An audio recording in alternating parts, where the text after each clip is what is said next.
We are back on the couch.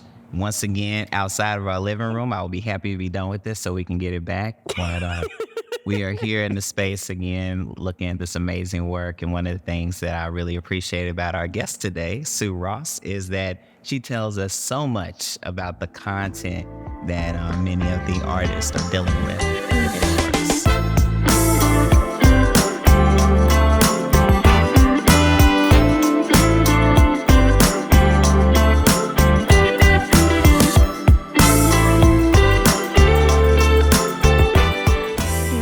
Appreciate the contextual background that the PhotoGriot often offers us.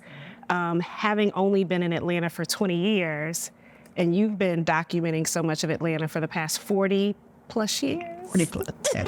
Nobody's counting. Nobody's counting. I don't know how you started when you were 2, but it's okay.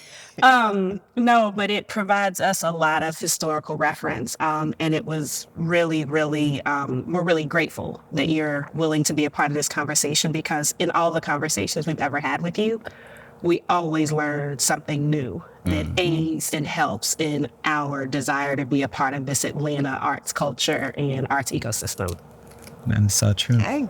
Yeah. So you want to tell us something new today, I hope? All right. No pressure.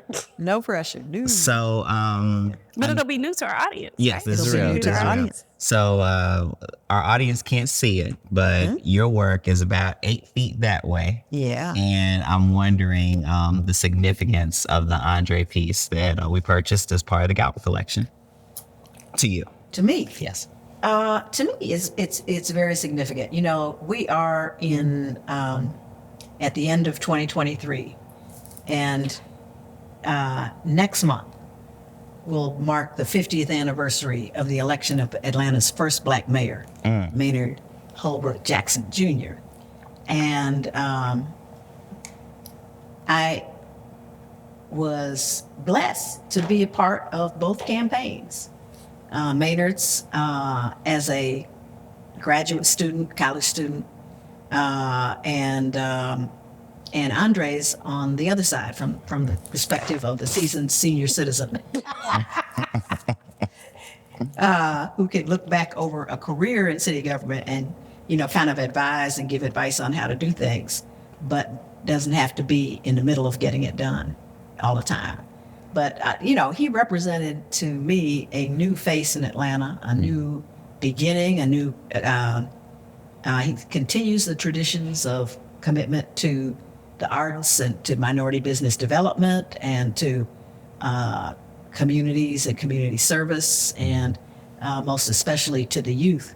But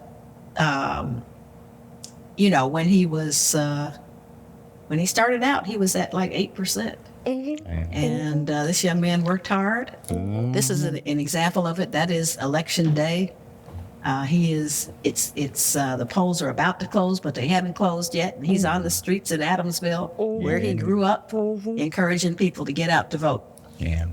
And I think the results of the election surprised all of Atlanta. And like, that's the grit of Atlanta that I appreciate, is that if you got the drive, oh, you can have the results. You can. And like, it may happen in a short period of time.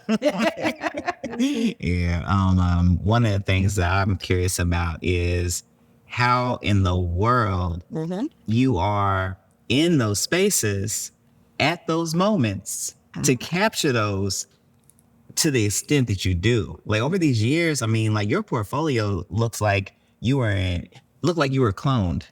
Because you had your camera here, and then you had your camera here. And I mean, you've been present for so much of history. Well, you know, I like to say I grew up in magical Atlanta. I like it. I was blessed to be in Atlanta over a period of time where we transitioned from a segregated society where we all lived in the same neighborhood and we all went to school together through integration and through integrating the schools, integrating the lunch counters, and, you know, all of the civil rights stuff. And I grew up in the AU Center, and my parents both taught at Atlanta University, and we lived right in the middle of the AU Center. And so our lives, you know, revolved a lot around things that happened in the AU Center. But it's, you know, you have to have a willingness to be engaged and be involved. And You don't know. Everything you do is not going to going to work. Every candidate you work for is not going to win. You mean every photo you take's not important? Because I feel like you capture every moment. Photo is important. It's important whether they win or lose. The main thing is that you have to be involved, and you have to be motivating people to make change, to be change agents. Yeah. So being a part of our first Black mayor's campaign and being engaged, and then all of the work he did with minority business and arts and culture, how did that work shape where you feel like Atlanta is today? Well, it clearly, laid the bedrock for it. And it is, Maynard was not the establishment candidate when he ran. He was kind of a young upstart, which is kind of what Andre did. That's interesting. It's kind of, the establishment candidate was Senator Leroy Johnson, who was Georgia's first Black senator, and everybody thought he would become Georgia's first Black mayor. But things changed, and young people got tremendously involved in the campaign. We organized the whole AU Center, and then of course you also had concentrations of Black people living in housing projects and all of those, we organized all of those places. And so you don't have that now.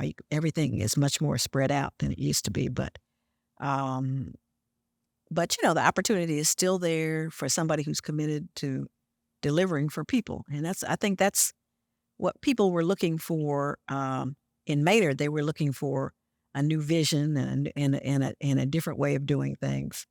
I think that the work that Maynard did, along with the team that he brought in, because a lot of people came, he brought a lot of people into city government, set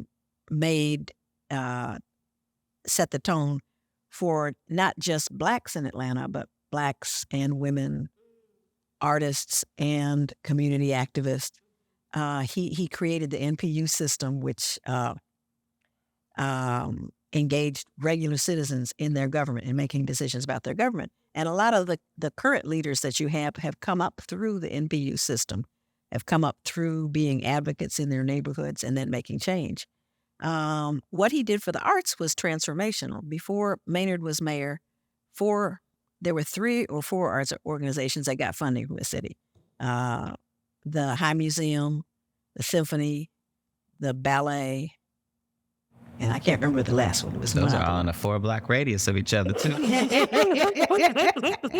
had the same little area. So there was no Southwest Arts Center. There was no Arts Exchange. There was no, and Maynard democratized the arts in Atlanta, and began to put funding not just in the big institutions, but in the smaller institutions and in individual artists. And also, he created the Atlanta Jazz Festival. Now we see it as an institution, but then it was a dream. It was a dream. A few people had a dream. They talked to Maynard. He said, "Make it happen." And then the emphasis on minority and female business development extended into looking at the workforces of the businesses that did business with the city. So in order to do business with the city, you had to show that you had a diverse workforce not just at the lower levels, but at the management level and your board. And that led to the democratization of women were not on boards in Atlanta when Maynard was elected. So, I would say, that white women benefited as much as minority businesses from the policies in Maynard's administration. What he did was open up the city to all sectors of the city. And that tradition has continued. And what you said about some of the smaller arts organizations, our collection and the work we do has certainly benefited from that. So Articulate has received funding from the city of Atlanta for several years, but we have purchased artwork from the Arts Exchange. We purchased work from Southwest Art Center. Right. That is our introduction to a lot of artists, and that wouldn't happen if not for that kind of bedrock foundation that you just described. Right. And the team that Maynard had come up with him, because initially Michael Lomax was his chief of staff, and who went on to become, he was the first cultural affairs commissioner. And then he went on to Fulton County, where they founded the Fulton County Arts Festival, and Fulton County Arts Council, out of which was born the National Black Arts Festival, the Hammond's House. I mean, an incredible number of organizations that were birthed out of Fulton County, and that's based on people who came out of Maynard's administration and moved into a next level of government. So Georgia had no arts funding, statewide, really, back in those days. And we still don't. And we don't have very much. We have very little. I think we're 49th out of the 50 Yeah, states. we're pretty bad. We're pretty bad at statewide. What's interesting about that is Celia and I have often noticed that artists in Atlanta are going to create beautiful, amazing, provocative work, even without the support necessary. Now, one thing I will say is they got the support of Atlanta. Like Atlanta, the culture, you're just saturated in it. You know, every day you got inspiration.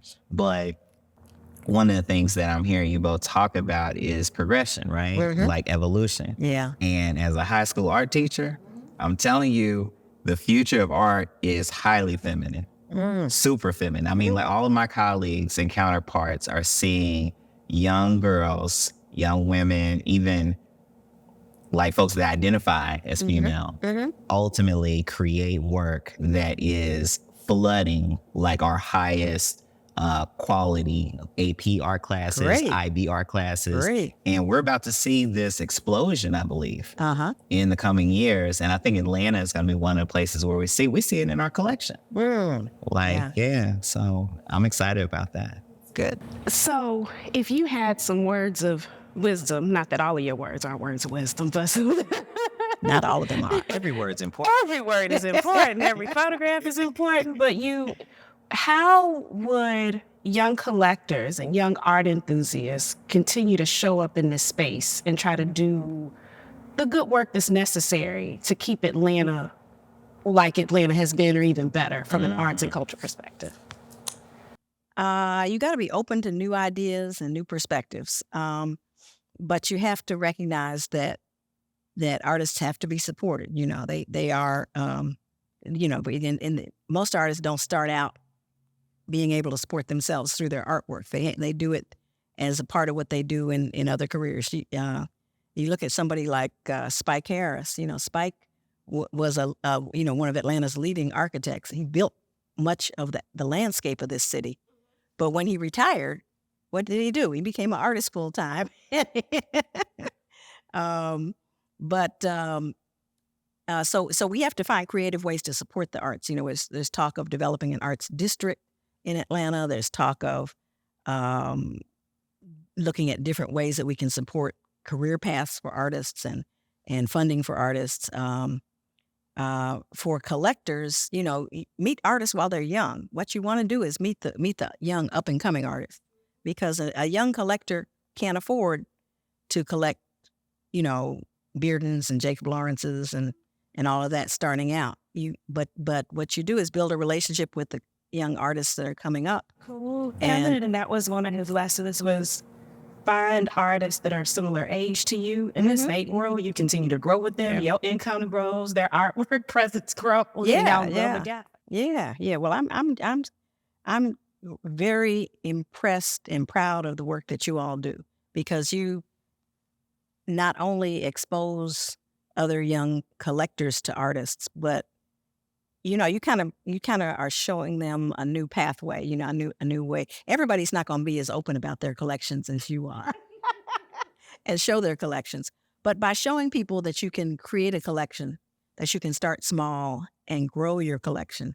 And as you grow, the worth of the collection also grows, and encouraging people to go and visit artists in their studios and to see work while they're, you can get it probably much cheaper while they're doing it than you can after they've done it and had it framed and it's up in a show. So look at different ways that you can build collections. And And then look at ways that you can share your collections because you're sharing your collection through your book and through this exhibit should encourage other young collectors to want to show what they've done. You know, I mean, I know we've had there was an exhibit of work by Atlanta collectors at Southwest Arts Center maybe 10 years ago. Okay. But you know, it's probably time to do something like that Mike again. Harris did one at Arts Exchange Mike in Harris did one. 2019, He and did we were one. part of that one. Yeah, and that's I right. think that, you know, you talk about like what feeds what, but like that exhibit, I think, kind of placed a seed in us to want to do a little bit more. People seemed interested. It was like, oh, you know, to have Mike come by the house and look at the work and say, oh, this is amazing. I don't know this artist. And he's writing down artist names and we're introducing him to artists. That was really, what is it? Yeah, Mike has an incredible collection. Yes, but it was confirming, you know, like, okay, you're doing this work and people appreciate it, but people like Mike Harris who have an amazing collection, who've been doing this a really long time, it meant a lot to us. Yeah, well, that's good. Well, growing up in Atlanta, you know, there were Dr. O.T. Hammonds, which is who the Hammonds House is named for. That was his house. But his house, before he renovated that house, was filled with art from head to toe. There was not a bare piece of wall anywhere. It was wall to wall art. It was in the bathrooms. It was in the ceiling. It was everywhere. And he bought that house in West End and renovated really to create a showcase for his work. Okay. And unfortunately, you know, he passed shortly after he had completed it. But under the leadership of Michael Lomax, who was by then chair of the Fulton County Commission, the county purchased the house and the collection, and that became the basis for the Hammonds House Museum that now exists, which has the basic collection that belonged to Dr. Hammonds and then has added to it over the years with the work of young artists as they exhibited at Hammonds House. So, you know, they're you know, you take baby steps to build your collection, but all of a sudden you look around and, you know, you have got incredible people on your walls, you know, incredible people, you know. And Hammonds House and MDAF are both celebrating 35 years this year, right? They are. They were both born out of the beginnings of the Fulton County Arts Council, and